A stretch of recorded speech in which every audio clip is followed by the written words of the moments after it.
Hi, everybody. Good morning and welcome to Data is Love. I'm super excited to have my friend Nancy Jensen, who I haven't seen in months. It's literally been months, all summer, right? Yep. On today to talk about something, Nancy, that I think, the whole time I've known you, you've been super passionate about helping women re-enter the workforce and come back to work in a way that actually is generative, right? And in roles that they need to be at levels that they need to be at, and not just mommy tracking women and other people that have been doing a lot of caregiving. And I feel like like this week, a lot of kids are going back to school, Oh, yeah. at least in the state of Washington, right? Yep. And yeah, I think that there are a lot of feelings for parents who've been trying to survive the pandemic for the last 2.5 years. And so, um, can we just start with like you telling people a little bit about you and Sure. how you got here? Like, how did you get to this place of starting the swing shift? Oh, well, Aparna, first of all, I'm giving you a huge virtual hug. I can't wait to see you in person. And you're absolutely right. I have a teen and a tween, and like millions and millions of women in the US and really globally, I've been, juggling and grappling with this notion of healthcare, home care, education, and then career. And so let me back up since you asked. Yeah. So I started my career in market research, which like is totally in line when you said, "Oh, I'm talking about data is love." I'm like, "Amen." Data tells you a story.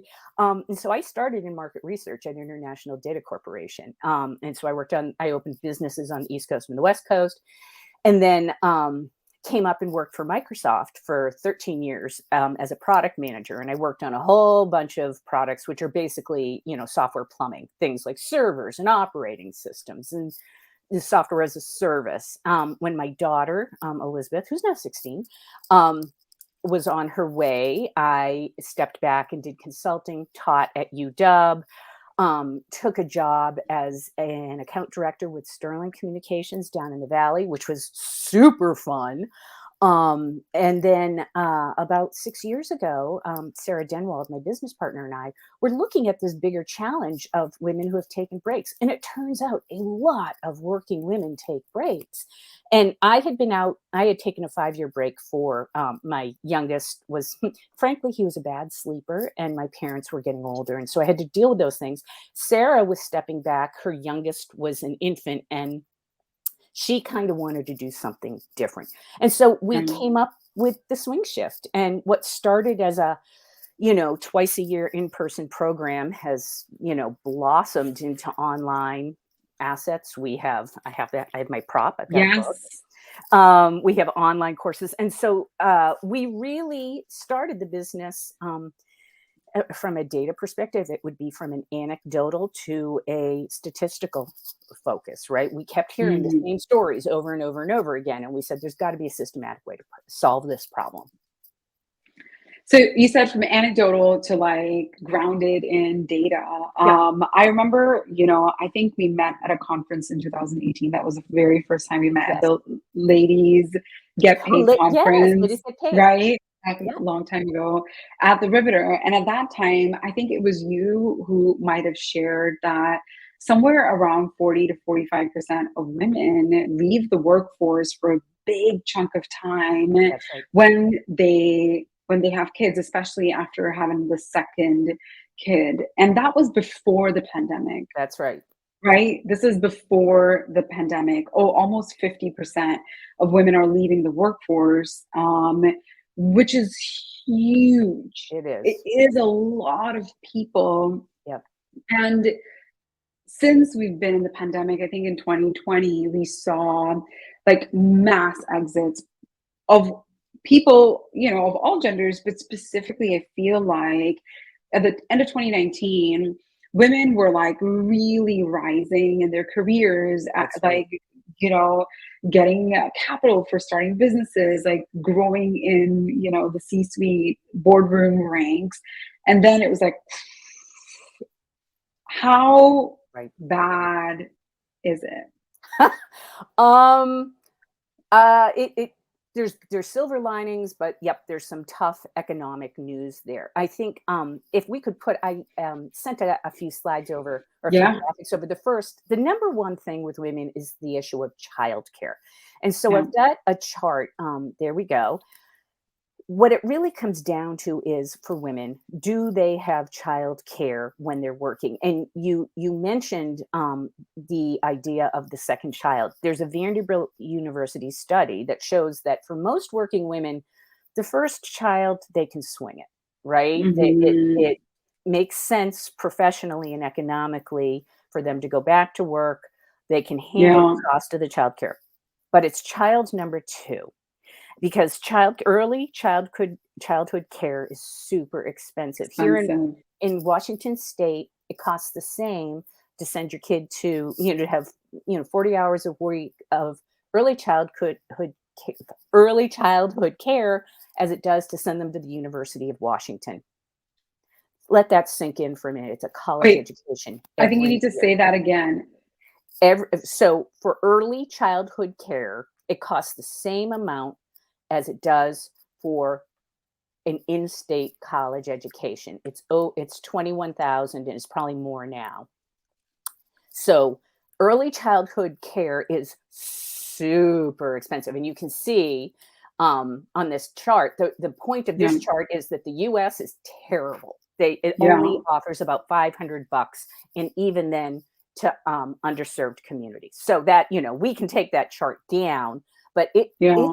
it that is the single biggest factor that sends Wait, women home the US only spends $500 in a year per child. per child? Yes, $500? $500. That's like 2 weeks worth of groceries for most families right now. Hmm.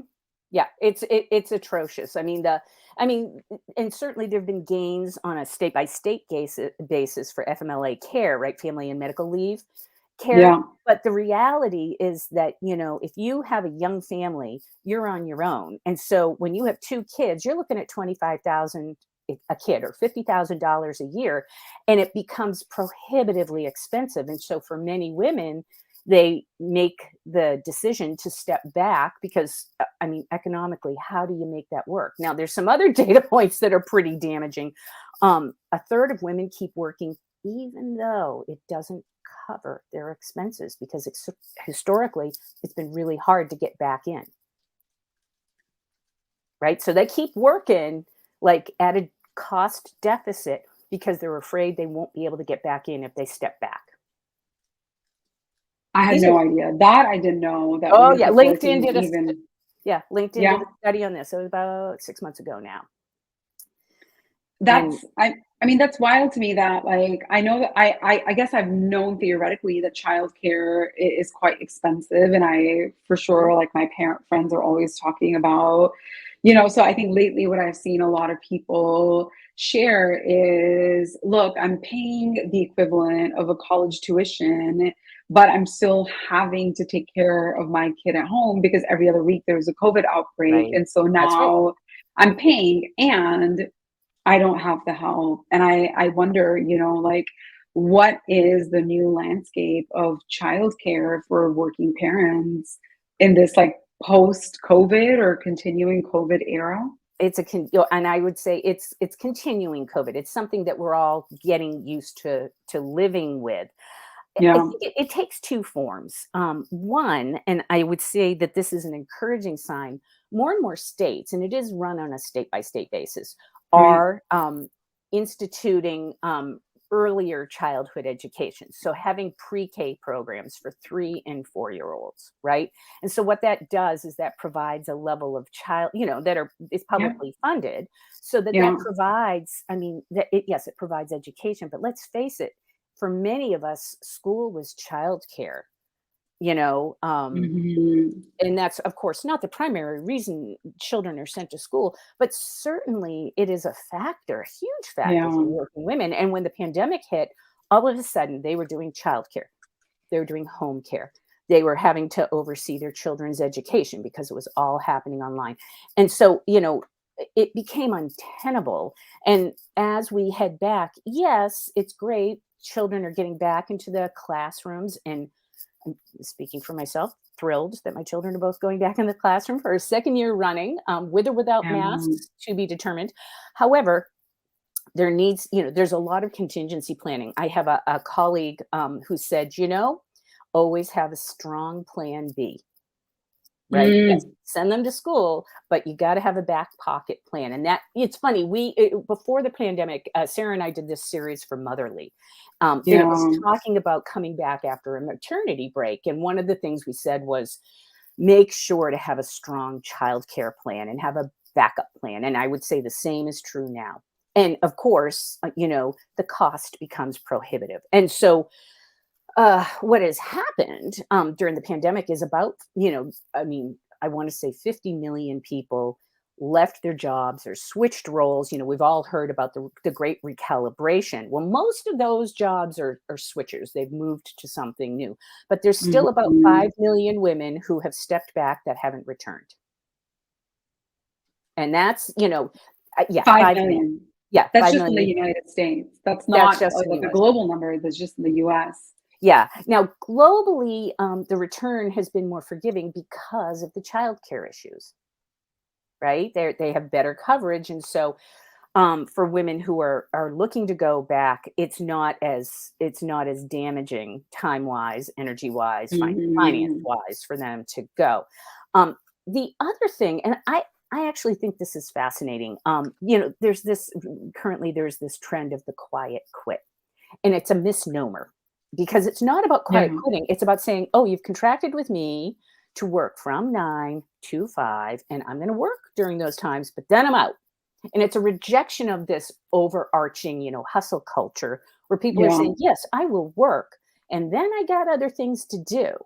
Mhm. And I actually think that it's a very healthy response. I think a lot, particularly, yeah, because in the South, in California, kids have already gone back to school. And we're hearing from a lot of parents who are saying, I want to go back, but boy, howdy, I want to do something different. And I'm not going back to that hustle.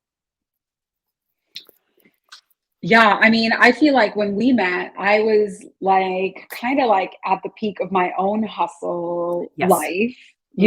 and I, was working a lot and I would be at an event every night and I would be getting Yes. home at 10 o'clock and just, kind of like falling asleep on the couch with like a full face of makeup and then being up the next day at 5:30 a.m. and doing Yep. it again, just kind of Yep. like on a loop. And, you're like, you're kind of tired all the time. And that's Yes. without kiddos, Right. that's without the caregiving. Yeah. And so, okay, we've been talking a lot about childcare and, Right. the having the plan A and the plan B, and then maybe we also need a plan C if the Right. daycare is closed.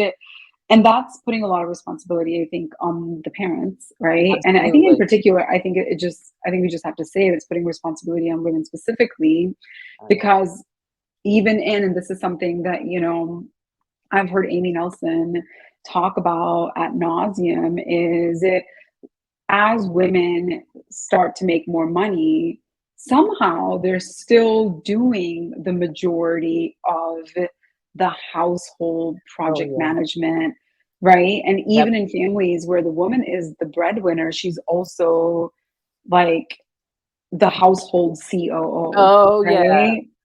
right? Which is wild to me. It's Oh, absolutely wild to me. Um, what's the responsibility of employers? well, I'd say that it falls on 3 parameters, if you will. The Okay. first, and you've said the employers. I think it's incumbent upon employers to do 2 things. One, to make sure that there's flexibility for their parents, whether they're male or female or non-binary, right? Yeah. If you want to attract and retain people who are in the blush of their careers, right? Yeah.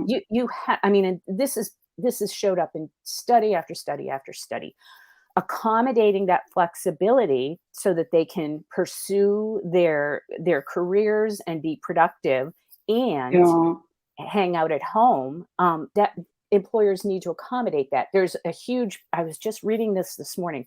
there's a huge pushback for many people about going back to the office full time.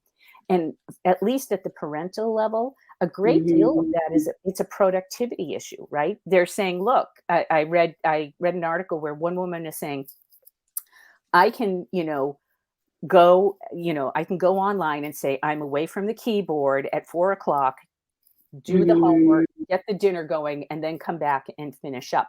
And if they're commuting, right, or in the office full time, Yeah. they don't have that. And so I think the number, and that's just one example.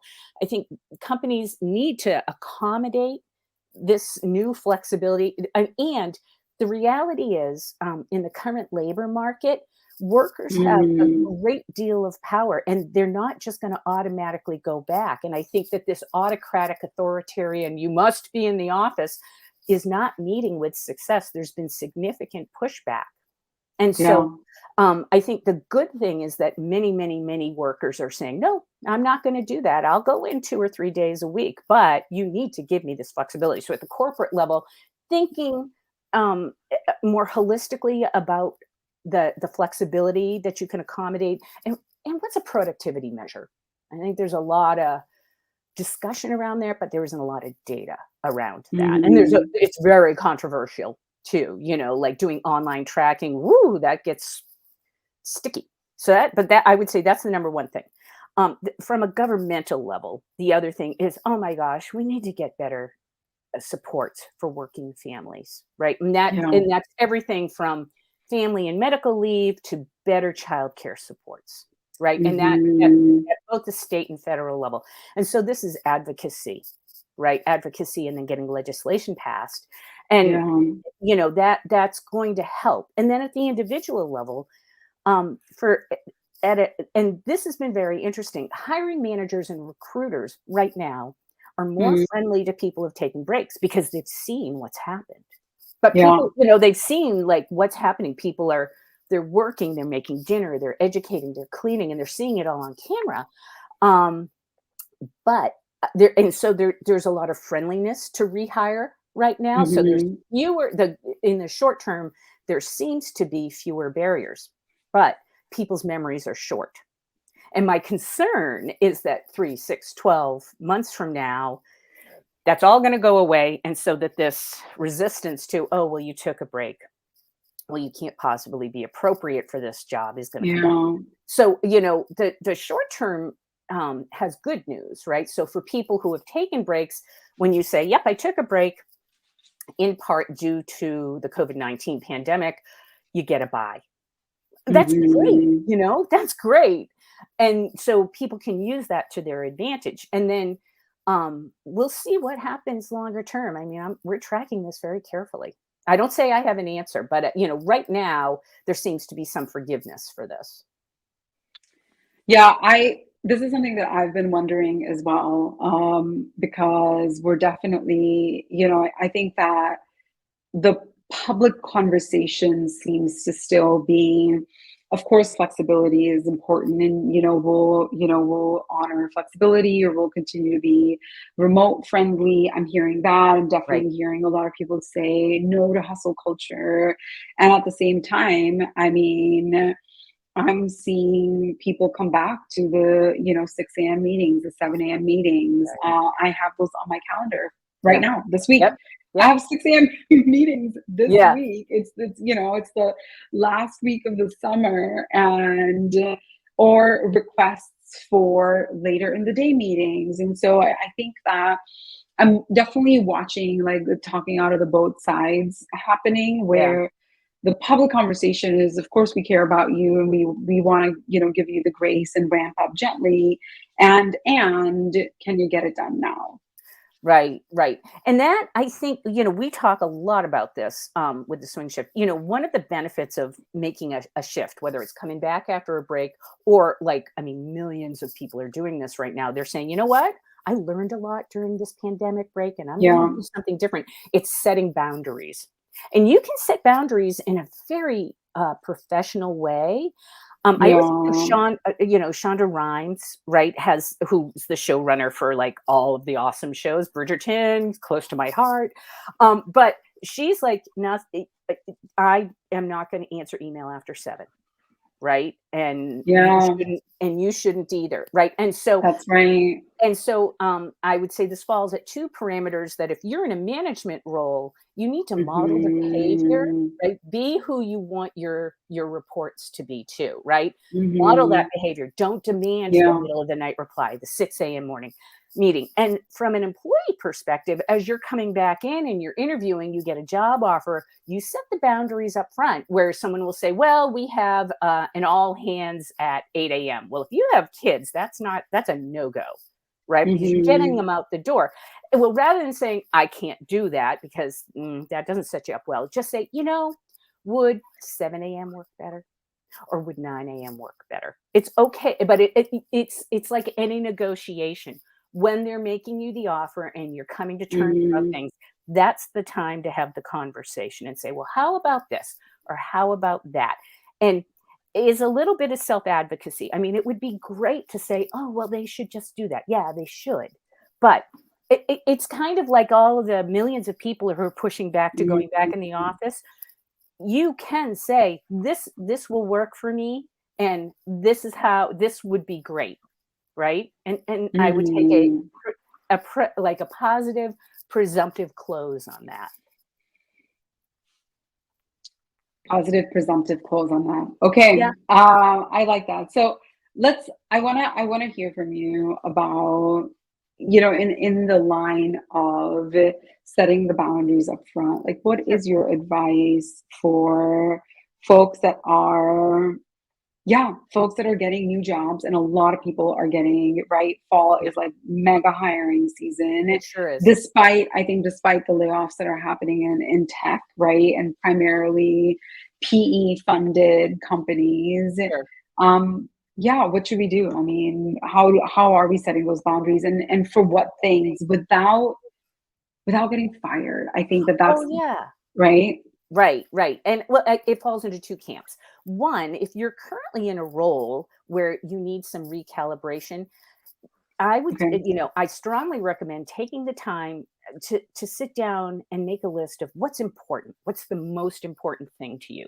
And then like write down all the things that are important and then stack rank them and say, what's the number one thing that could make the biggest impact on my life? Right? Is it I get to work from home 3 days a week rather than 2?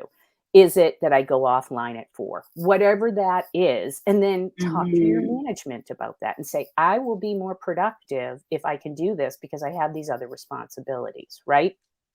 And so that's the number one thing. For people who are looking, you wanna go in, you wanna check the culture, right? The reality is that it's still a candidate's market. Because Okay. tech is only one sector. I mean, there's really strong hiring and recalibration in retail, in leisure, in hospitality. Those are all, by the way, very female focused industries. They were the ones who took the biggest hit at the beginning of the pandemic.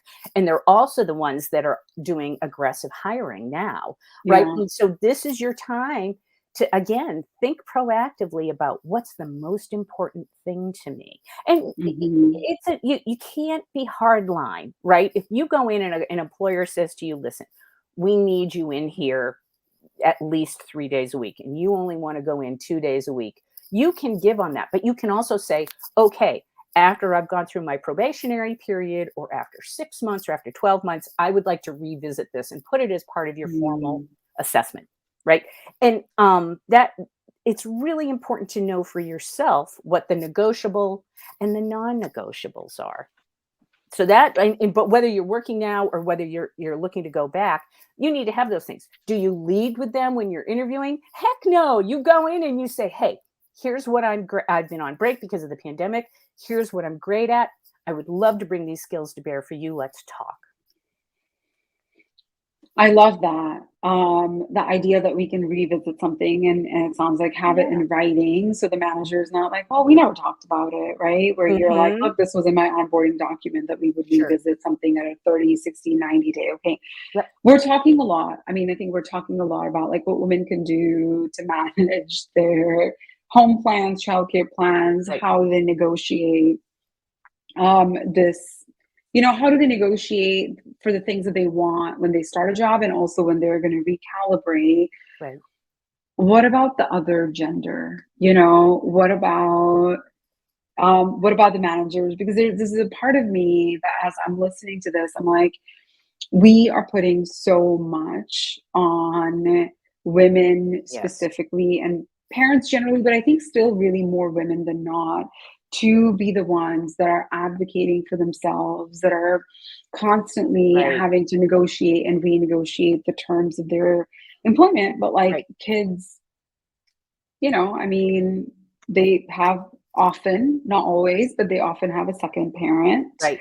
Right. Right. And yeah, so what about what do we I mean, what is men's role in pushing for better like work-life management? I would say it falls. I'm so glad you've asked this. I think this falls in multiple parameters. On the home front, um, there's so much work being done right now about doing better load balancing, especially when you have two working parents. The Better Life Lab out in Washington, D.C., does a ton of research about this. And Bridget Schulte has written a really wonderful book about this notion of who does the work and why. And so they've got this whole initiative that's committed to, well, let's do a better job as individuals and families, to make sure Mhm. that home balance is more evenly distributed in Yeah. a and so that's part of it. The other part, as you assert, yeah, most, and I don't have the numbers off the top of my head. The majority of management roles are still guys, and for a whole bunch of reasons. Mhm. The good and the bad news here, one thing that we found is, 14 to 15% of men actually take breaks, almost exclusively for family reasons. Women do it, to take care of their children. With guys, it's very interesting. A lot of times, what we see is their children are teenagers and need some extra supports, or their parents are older, and so they take breaks too. So it's not as uncommon as you would think, and so I think that as individuals and as managers, either if you've got a male as a manager, he's either experienced this or he has a peer who has gone through it. And so Mhm. they're also very attuned to the balance of their employment bank, right? It's no longer acceptable to go, oh, I'm just going to hire a bunch of people just like me, right? Mhm. There's so much research that shows that diversified organizations, both from a gender and a race perspective, are more productive and more profitable, right? And so making sure that you keep those things in mind as you hire, right? And Yeah. these are relatively easy things to do, right? And I do think that there's been more attention paid to this. Yeah.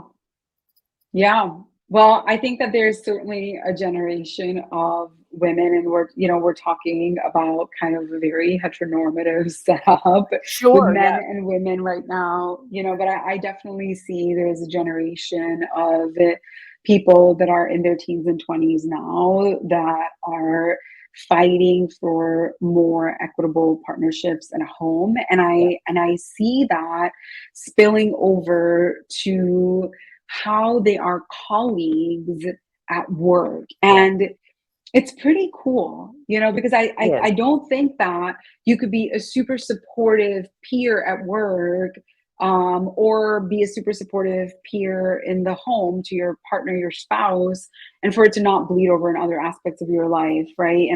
Absolutely.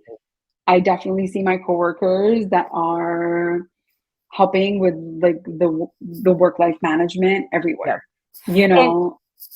And one thing that you noted there, and I want to call this data out because I think it's really interesting. Yeah. Generationally, yes, like the millennial generation are more likely to take breaks as a group. Like Manpower did a study last year that said that 82% of millennials, men and women, plan to take extended career breaks. And so that's a different way of thinking because I guarantee Gen X didn't do this.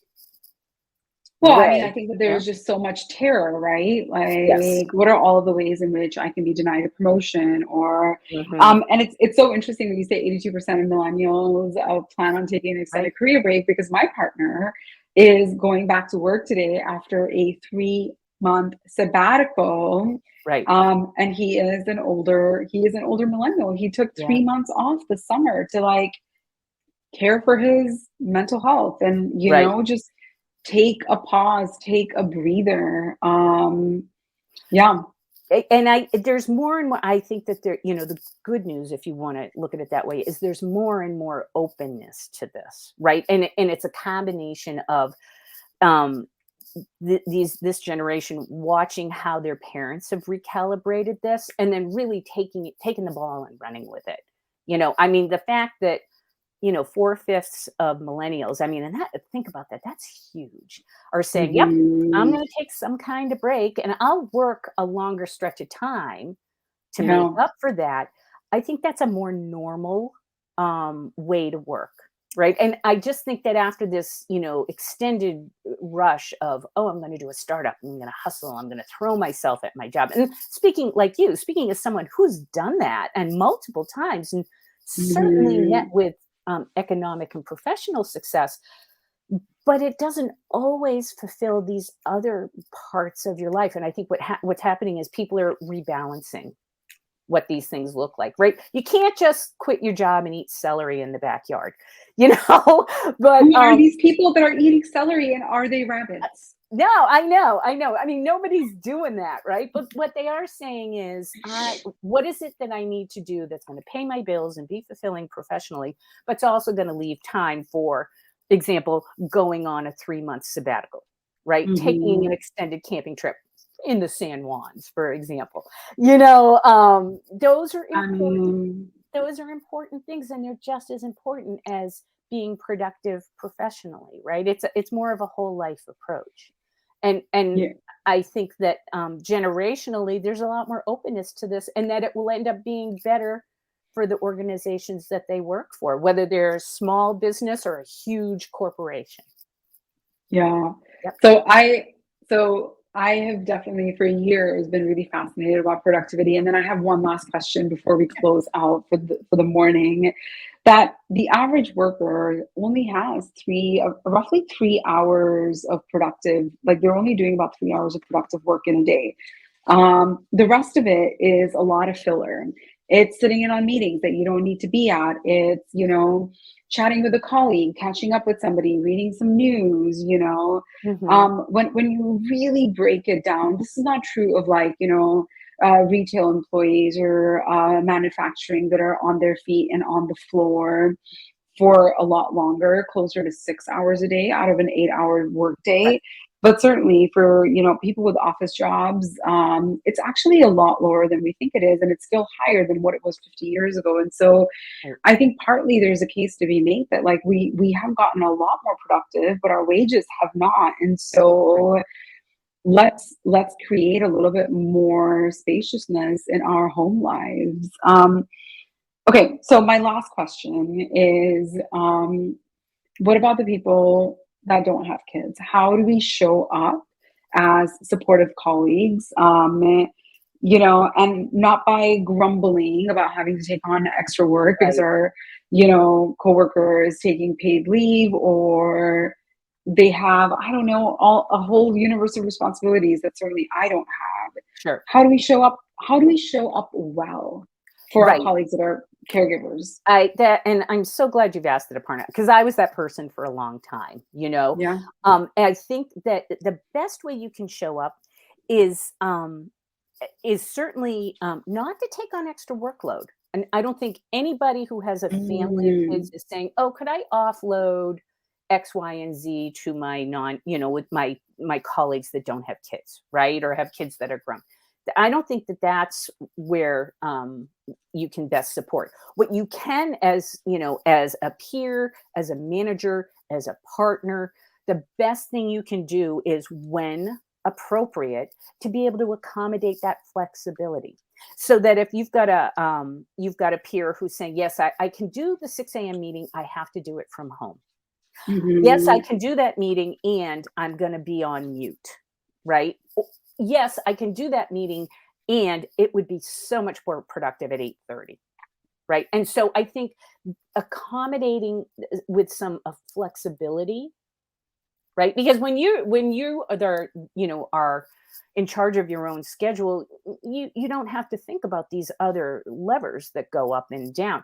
And so I do think that, providing flexibility in that way really will go a long way. And, if there's a conflict, I think the best thing to do is to just have a private conversation and say, "Hey, I need whatever it is. And I see that this is a struggle for you. What can I do that will help take some barriers down so that you can get to do your job?" And that's a very simple, very impactful conversation because it may come out to this person saying, "Oh my God, the 6 a.m. meetings are killing me." Right? Or, you're calling me out and yes, I need to do a better job of X, Y, and Z. But, get like being flexible and working to come to an understanding rather than a judgment, right? Easy to judge. And I say this as a hard ENTJ, right? um, it, it's better to ask and find out what's the underlying issue so that you can work together. I love that so much. I think being flexible and not in like the Indian matchmaking kind of flexibility. I don't know. I know a lot of people are watching it right now. Even non-Desis are watching it. And, the matchmaker is always like, you have to manage, you have to be flexible. I don't think that that's the kind of flexibility that we're asking for. But if No. you could say yes to an earlier or later meeting, with the knowledge that, look, like you're not trying to chase kids and pack lunches and, get everybody out the door, right? Like you could say yes to that. Yeah. You don't have to be a stickler to some policy or some process that is not going to serve the people that you work with, Right. right? Some version of perfectionism or control. That's right. That's right. I Nancy, mean, you just want to come to a common goal. I love that. I wish I was that in my 20s, which I have to admit I was not. I definitely was a person who got very irritated when people were out on leave. And I think that this is also like partly a conversation where we need to push employers to do better because it is true that in a lot of organizations, there's just no backfill, right? Right. Someone's out. Yep. And you just pick up the pieces and it leaves the people that are not going to be out with caregiving feeling a certain way about parents. Yep. And and I think that we have to start questioning the institutional policies and practices as well, and Oh, because yeah. it's not any one person's responsibility. Right, right. um okay, will you just end with telling us what is happening at the swing shift and how people can take advantage of your amazing programming? Thank you for asking. Yeah, so at the Swing Shift, I have my prop again, our book. Yes, We have Back to Business, which is for sale. You can look at everywhere that books are books are sold. sold. Yeah. We have an online version. It's a self-guided course of our flagship Career Catalyst program. And you can go to our website at theswingshift.co, and we have these offerings ready to go. And so it's really, we just walk you through everything from some lightweight discernment all the way out to negotiation and interviews. So, and we've had a lot of great feedback about this course because it's really a condensed version of what pre-pandemic we did in person. And then Yeah. if you're looking for more one-on-one work, we have everything from hourly packages all the way up to a job search and then a more high-end custom uh, consulting engagement. And that's for individuals as well as for corporations. So that's all up on our website. I love it. Okay, so I'm gonna recommend anybody that's coming back to work after some time away and wants really good advice, right, from like seasoned people. This is not anecdotal, right? You've been Right. Oh, working yeah. in supporting women get back to work for a very long time, and you're extremely good at what you do. So Thank you. um, go talk to Nancy. It's going to be right the best. It's Oh, going to yeah. be a good place to start. And we have so many partners and resources that we can point you to. We're just sort of a clearinghouse. We can certainly help you, and we have a ton of partners.